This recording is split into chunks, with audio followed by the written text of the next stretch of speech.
Graça e paz, igreja, boa noite. Vou fazer uma sugestão ao pastor Eliezer.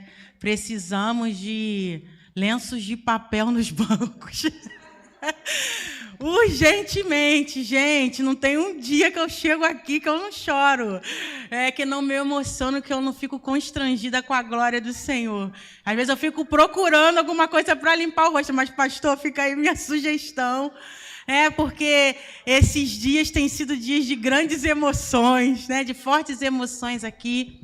E falar da igreja perseguida sempre deixa a nossa garganta com nó, Dá aquele nó na garganta quando a gente começa a falar. E aí eu ouvi Tiago hoje aqui tentando falar com nó na garganta. E aí o Tiago começou a chorar e eu já comecei a chorar também, porque o nó estava na minha garganta também. A gente tem o privilégio, irmãos, de ser um corpo. E quando uma parte do corpo sofre, todo o corpo sofre. Todo o corpo precisa se sensibilizar com aquela parte que está sofrendo. E eu já falei aqui alguma vez que eu fui muito impactada com uma história que o pastor Lívio me contou. O pastor Lívio é muito amigo da pastora Joyce, a pastora Joyce está ali, E ele teve a oportunidade de estar ali na fronteira da Coreia do Norte, fazendo missões. E na fronteira da Coreia do Norte, eles fazem missões através de alimento. Eles põem alimento ali disponível nos rios, e as pessoas atravessam o rio e ali começam a ser evangelizadas. Algumas estão fugindo mesmo da Coreia do Norte, e outras acabam voltando de alguma forma para suas casas, para suas colônias.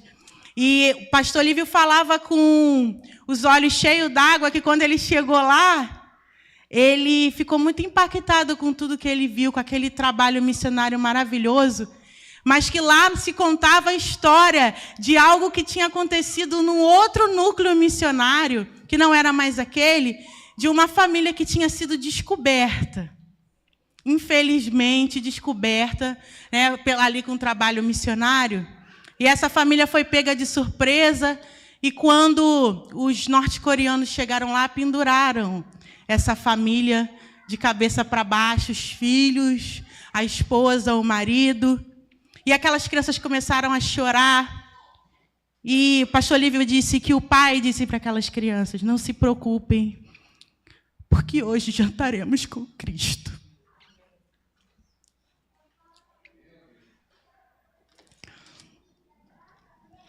E eu sempre me emociono quando eu percebo a grandiosidade que é servir a um Deus, independente de que você esteja diante da morte, você ter convicção de que você estará com Cristo, de que você jantará com Ele, a expressão que aquele pai usou. E nessa noite eu queria dividir com vocês, Teriam muitas passagens bíblicas que falem, de perseguição, de pessoas que foram perseguidas. E aí eu pedi ao Espírito para me conduzir a uma.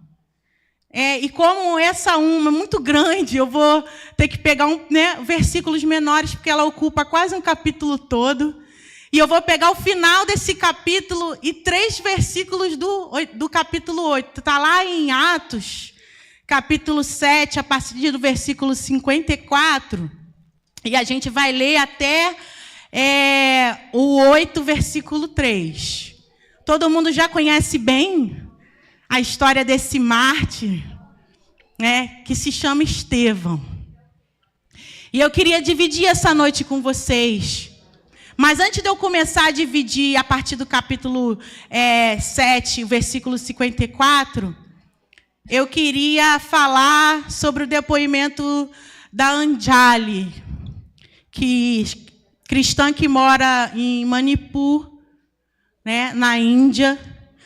É um estado fortemente violento com relação à conversão. Um dos 12 estados né, ali um dos 12, né? Tem mais estados. Mas um dos 12 estados que já assinaram, né, leis anticonversão. Então, as pessoas que moram naqueles lugares, se elas são convertidas, elas estão cometendo um delito, se elas se convertem, né? E ela diz: casas queimadas, vidas inocentes são perdidas e famílias continuam a ser deslocadas. Se a situação continuar a mesma, podemos prever outra onda generalizada de violências. A Índia está no 11º lugar no ranking das portas abertas, né, de países extremamente violentos com os cristãos. E eu escolhi a Índia, Jeane, porque há pouco tempo eu iniciei uma pós-graduação em ciência da religião, e aí eu decidi que eu ia falar sobre as mulheres da Índia, né, as mulheres hindus, que por algum motivo, né, pela questão religiosa deles, política deles, social deles, que não vê a mulher como alguém a ser valorizado, a mulher ela é menosprezada, e quando eles entendem que ela desonrou a família, essas mulheres elas são largadas, né, e elas são abandonadas e elas vão para Varanasi, onde tem o rio Ganges. E ali elas ficam esmolando nas escadas do rio Ganges. Então, o meu projeto seria o pranto dos ghats de Varanasi, né? E eu estava pensando em fazer uma pesquisa em loco mesmo, né? Ir à Índia, ir a Varanasi. É um projeto ainda que não teve fim, né? Que eu quero dar continuidade. Mas, além das mulheres, existe um grupo ainda mais perseguido, que são os cristãos, naquele lugar. Para vocês terem ideia, né, os hindus eles têm uma ideologia que se chama Hindutva, uma ideologia, né, uma crença nacionalista que prega que todo indiano deve ser hindu e nenhuma outra religião pode ser tolerada, né? As mulheres elas sofrem assédio, abuso, violência sexual. A gente já sabe que a Índia ela está no ranking, né, do país com maior estupro coletivo. E quando você é cristão na Índia,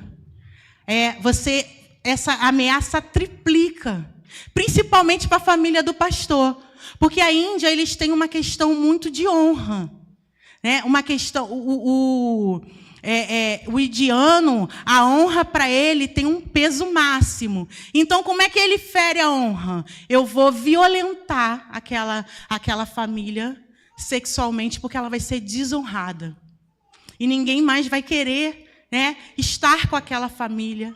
Muitos são expulsos mesmo das suas casas, não podem mais ter contatos com a sua família. Muitos têm casas queimadas. Em 2023, nós tivemos, né, uma igreja que foi totalmente queimada, mais de 62 mortos.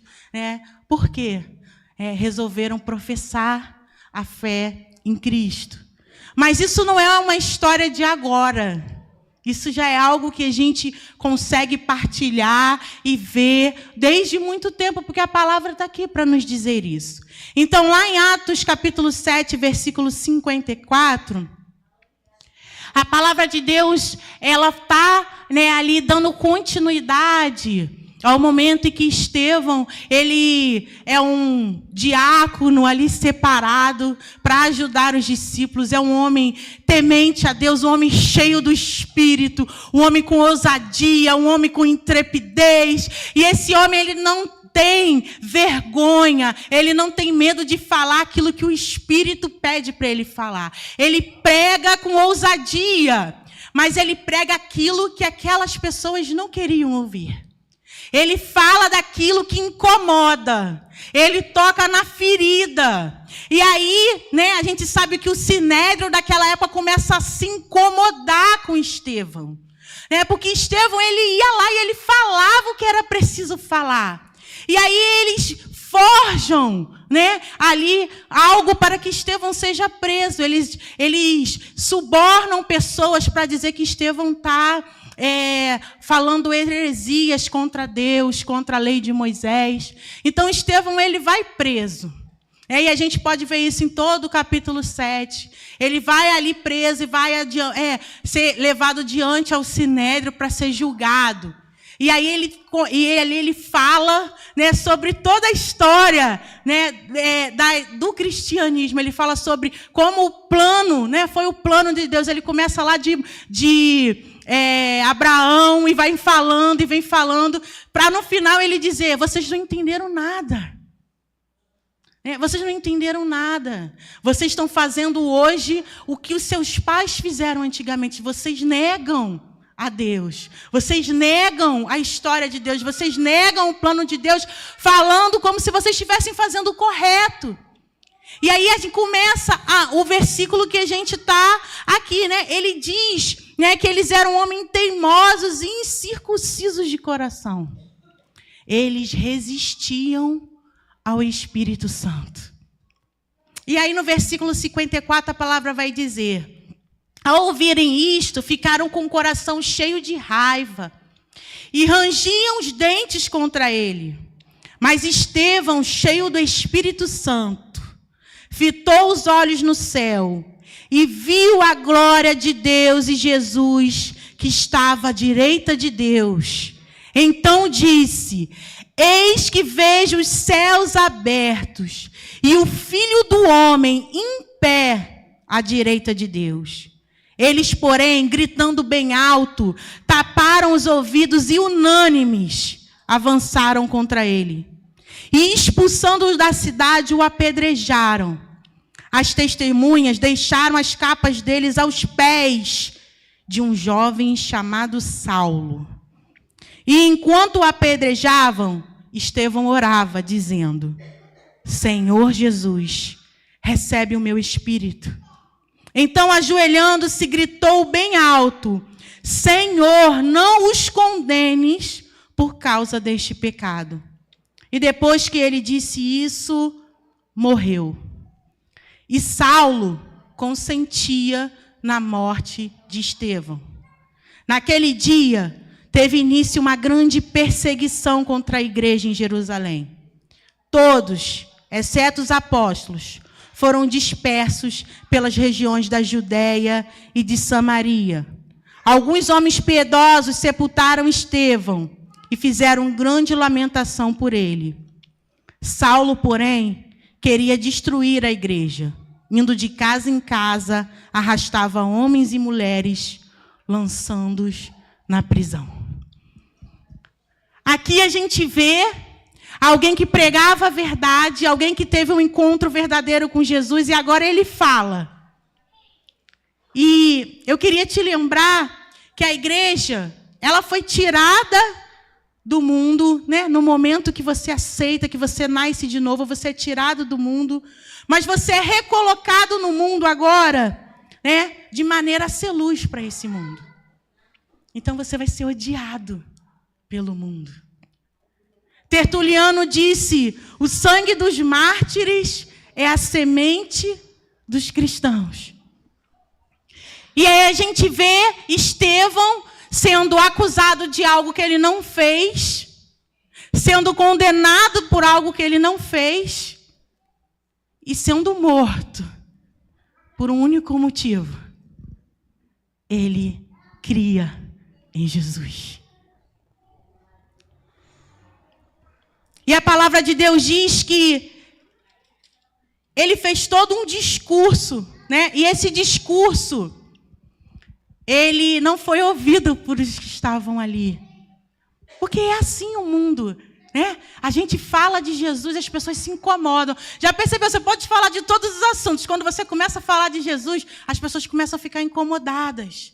O mundo não quer ouvir. Paulo falou que nos últimos dias as pessoas vão ter comichão no ouvido, elas não vão querer ouvir a palavra, né? E ali, Estevão, ele tenta discursar, ele tenta chamar a atenção para aquelas pessoas: aí vocês estão indo pelo caminho errado, mas o mundo não quer ouvir o certo, o mundo não tem interesse no certo. Mas mesmo assim, Estevão fala, Porque ele foi chamado para falar. E isso nos traz, né, uma grande lição em meio a tanto desespero. Nós fomos convidados a falar. Quem vai dar o resultado é Jesus. O nosso querido aqui, irmão Jonatas, pregou na semana passada que nos foi dado um poder, lá em Atos 1. Né? Vocês lembram? Enviarei poder, né? E foi dado um poder para quê? Para você ser o cara? Não. Para você ser testemunha. E testemunhar é ir contra o governo desse mundo. É ir contra o que esse mundo prega. Graças a Deus nós temos o privilégio de ainda estarmos num país em que podemos falar livremente. Nós devemos agradecer todos os dias. Mas agradecer também porque existe uma organização, Portas Abertas, que está se preocupando com os nossos irmãos que já estão em lugares em que não se pode falar abertamente. Eu fico pensando o que nós, aqui no Brasil, na Igreja Batista de Laranjeiras, podemos fazer pelo nosso querido pastor Yang, que está nas matas de Mianmar. O que nós podemos fazer por ele? Que está lá refugiado, correndo, porque eles vivem numa guerra militar, e se eles são achados, eles são mortos, eles ficam correndo entre as matas, né? E ele falou a seguinte frase, que às vezes parece que Deus os abandonou. Nós, Igreja do Senhor, precisamos ser, né, a resposta do Senhor para eles. Quando Portas Abertas chegar lá com recurso, quando Portas Abertas chegar lá com a Bíblia, quando algo extraordinário e milagroso acontecer lá, porque Deus faz milagres acontecer, eles vão ver que eles não foram abandonados, que eles nunca serão abandonados. O problema é que o mundo acha que quando mata o cristão, acabou. Mas eu queria dizer para você te lembrar que aquele que te salvou transcende a morte. A morte nunca foi o fim para o cristão, pelo contrário, a morte é o começo de uma nova vida, e de uma vida que não vai haver mais choro, não vai haver mais ranger de dente, não vai haver mais tristeza. Então, quando a pessoa morre, a gente não quer que nossos irmãos morram dessa maneira. Todo mundo quer viver, todo mundo quer ter uma vida boa, todo mundo quer ter uma vida digna. Mas, quando as pessoas matam, elas acreditam: eu estou matando o cristão, eu estou acabando com a igreja.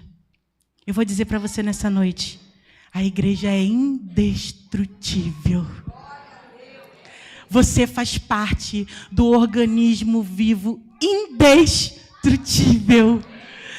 Não adianta matar, não adianta. A gente cantou aqui, né? A perseguição não parou a igreja. O Coliseu não parou a igreja. Porque nada, irmãos, pode parar a igreja. Porque a igreja está alicerçada naquele que era, que é e sempre será o Todo-Poderoso. Eu quero que o pastor Yang ou Sandra saia da mata. Mas se a vida dele for tomada naquele lugar, eu sei para onde ele vai. E é um lugar bem melhor do que aqui. E Estevão, né? Ele ali, diz a palavra que ele estava cheio do Espírito. E naquele momento da morte, ele fitou os olhos no céu.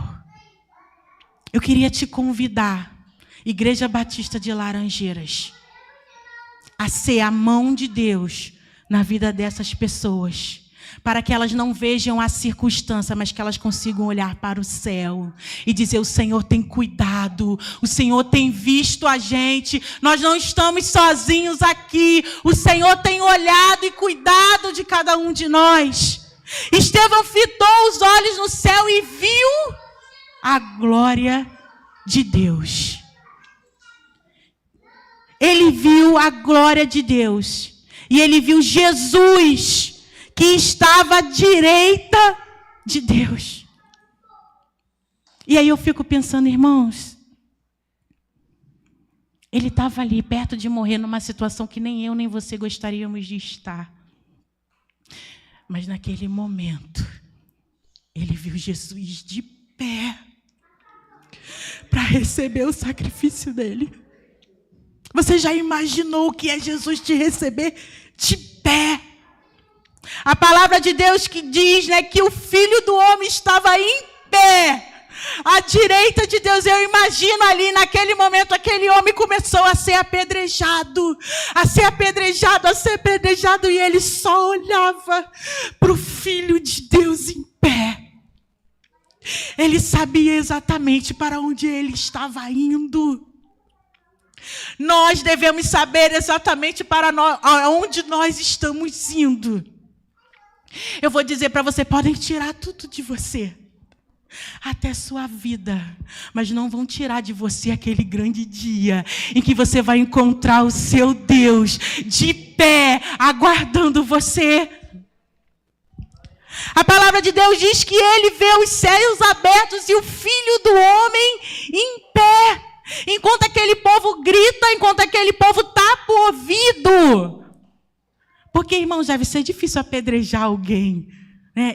Eu falo isso humanamente, né? Só com algo maligno movendo a você, porque você vê alguém sendo apedrejado e as pessoas gritando. Deve ser uma cena horrível. As pessoas tapavam ouvidos e unânimes, todas elas avançavam contra Estevão, mas Estevão olhava para Jesus. Estevão via os céus, enquanto elas só viam Estevão via Jesus. Né? Então, diz a palavra, né, que ele diz, Senhor, recebe o meu espírito. E ele fala, né, Senhor, não os condenes por causa desse pecado. Muito parecido com as palavras de Jesus, né? Senhor, eles não sabem o que fazem. E diz a palavra do Senhor que ele morreu e que Saulo consentia a sua morte.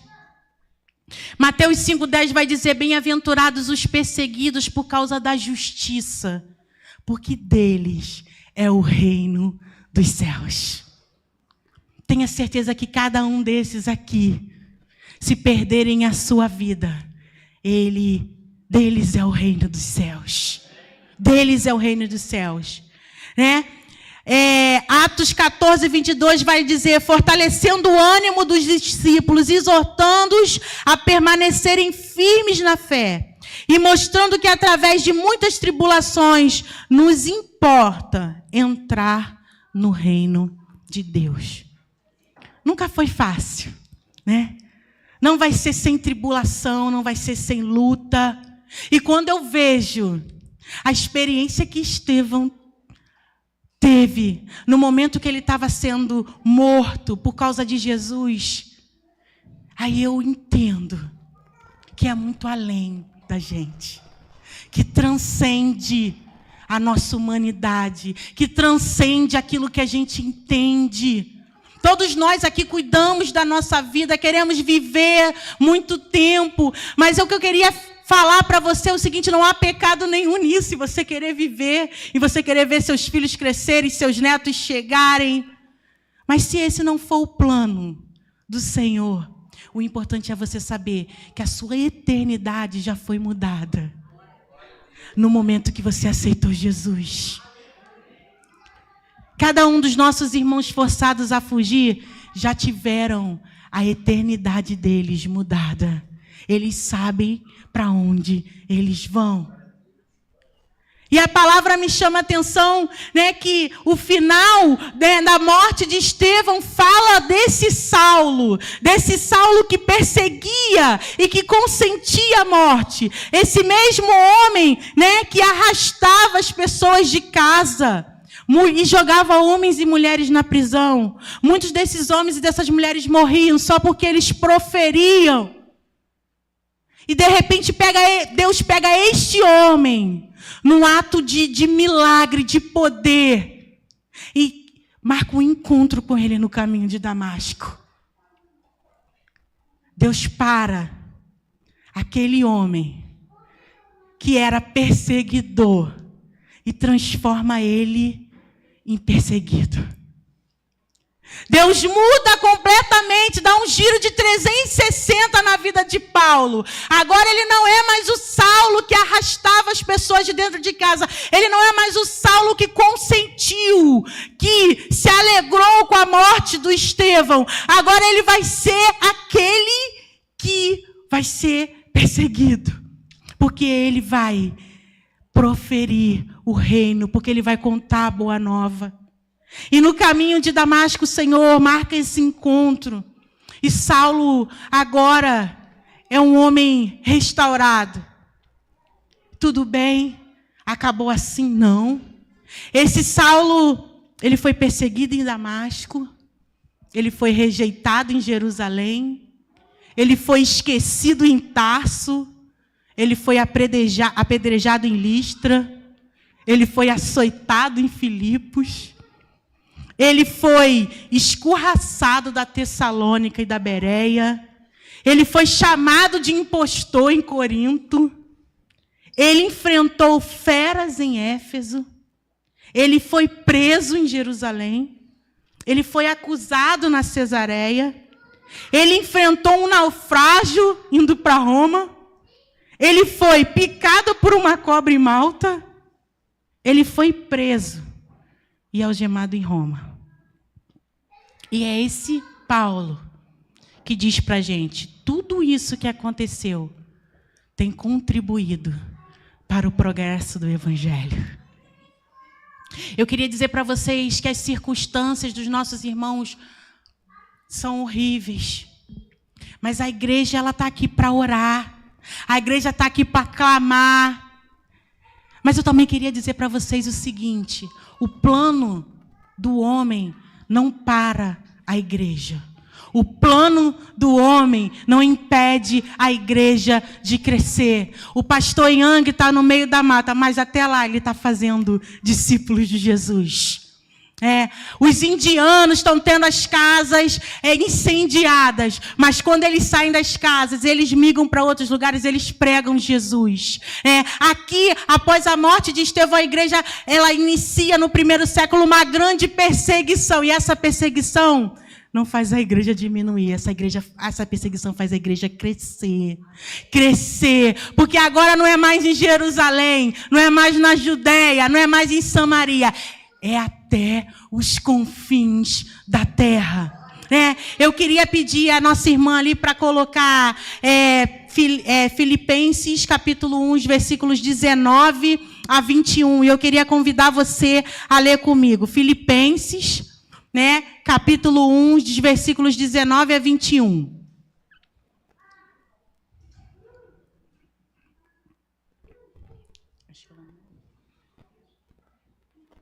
Filipenses 1, 19 a 21.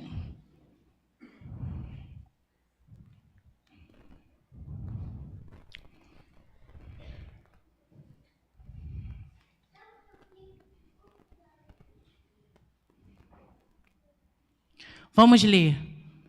Porque sei que disto me resultará salvação, pela vossa oração e pelo socorro do Espírito de Jesus Cristo, segundo a minha intensa expectação e esperança, de que nada serei confundido. Antes, com toda a confiança, Cristo será, tanto agora como sempre, engrandecido no meu corpo, seja pela vida, seja pela morte. Porque para mim o viver é Cristo e o morrer é ganho. Amém? Porque para mim o viver é Cristo e o morrer é ganho. Eu queria dizer para você nessa noite, nós estamos aqui, o Ministério de Missões, tentando sensibilizar o seu coração para que os nossos irmãos estão vivendo. Mas a minha vontade nessa noite é que você entenda que aquele que te chamou, ele transcende a morte. Que nós vamos sim nos unir, nós vamos batalhar para que a vida dos nossos irmãos seja um pouco melhores. Mas que todos esses episódios não impedem a igreja de crescer. Todos esses episódios não destroem a igreja, porque a igreja é o corpo de uma cabeça indestrutível. Então nós vamos prosseguir. O meu convite é que no mês da igreja perseguida de Laranjeiras, você se transporte para esses lugares em oração, né? Porque aonde os seus pés não pisam, né, os seus joelhos alcançam. Então, o meu convite é que você se transporte e que você pense também na oportunidade que você tem, no privilégio que você tem de estar num país em que você pode falar de Jesus. E às vezes a gente perde muitas oportunidades de falar, enquanto tem pessoas sendo expulsas das suas casas, dos seus lares, mas elas não negam, elas não perdem a oportunidade de falar. Estevão, mesmo diante do Sinédrio, sabendo que ele ia ser condenado, ele falou o que ele precisava falar. Então, o DIP é um momento para a gente pensar na igreja perseguida, mas é o momento da gente pensar no nosso lugar como igreja também. Quem sou eu como igreja? Né? Como é que eu estou vivendo na minha acomodação de um país que eu posso falar? Né? O que eu estou fazendo de importante? No que eu estou ajudando o reino? Porque a gente tem de acomodação. É muito fácil no Brasil ser cristão. Eu fico imaginando, na semana passada saiu uma pesquisa, não sei se vocês viram, que os protestantes, eles estão aumentando. Saiu uma pesquisa. E continua sendo majoritariamente católicos, né, o país, mas os protestantes, eles cresceram. E aí eu fico imaginando, se os protestantes cresceram, aonde Jesus chega, tudo se transforma. Por que a nossa sociedade não está sendo transformada? Então, irmãos, que tipo de número é esse que está crescendo? Porque quando a igreja cresce, aonde ela chega, a vida é transformada, tem mudança. Que número é esse de cristãos que estão crescendo? De pessoas que se dizem evangélicas, talvez. O dia que a igreja crescer e crescer, o primeiro sinal que a gente vai ver é da nossa sociedade transformada. Mas eu não preciso ficar esperando isso acontecer, porque eu tenho que varrer a minha calçada. Tem que começar comigo. Lá no Morro Azul a gente gosta muito de falar sobre isso. Como é que eu faço para varrer a minha rua toda? Vou demorar muito se eu varrer a minha rua toda. Não. Eu vou começar varrendo a minha calçada, você varre a sua, pastor Eliezer varre a dele, e a gente vai varrer a rua inteira. Então, o mês da igreja perseguida também é um mês de convite para nós, como cristãos desse tempo. Qual é o meu lugar como cristão hoje? O que eu estou fazendo para o reino de Deus? Enquanto os meus irmãos estão sendo perseguidos simplesmente porque eles levantaram a mão. Enquanto Estevão foi apedrejado. Enquanto Paulo, sofreu todas essas coisas. Priscila, o que eu estou fazendo para o reino de Deus? Eu vou esperar uma perseguição acontecer? Eu vou esperar não poder falar para querer falar? Eu vou esperar me calarem, porque no Brasil tudo é muito subentendido. Nós podemos falar abertamente até a página 2. Experimenta falar no colégio. Experimenta teu filho falar no colégio, ele vai ter problema. Experimenta falar no teu trabalho, você vai ter problema. Então é até a página 2. Nessa noite, eu queria deixar essa palavra para o teu coração. Independente das lutas, das perseguições, Estevão viu Jesus de pé. Ele viu os céus abertos. E nós cremos que é esse Jesus que cada um dos nossos irmãos estão vendo. E através da minha e da tua vida, da ajuda que vai chegar, do alento que vai chegar, eles vão ver que eles não foram esquecidos. Que Jesus continue falando ao coração de cada um de vocês, Deus abençoe.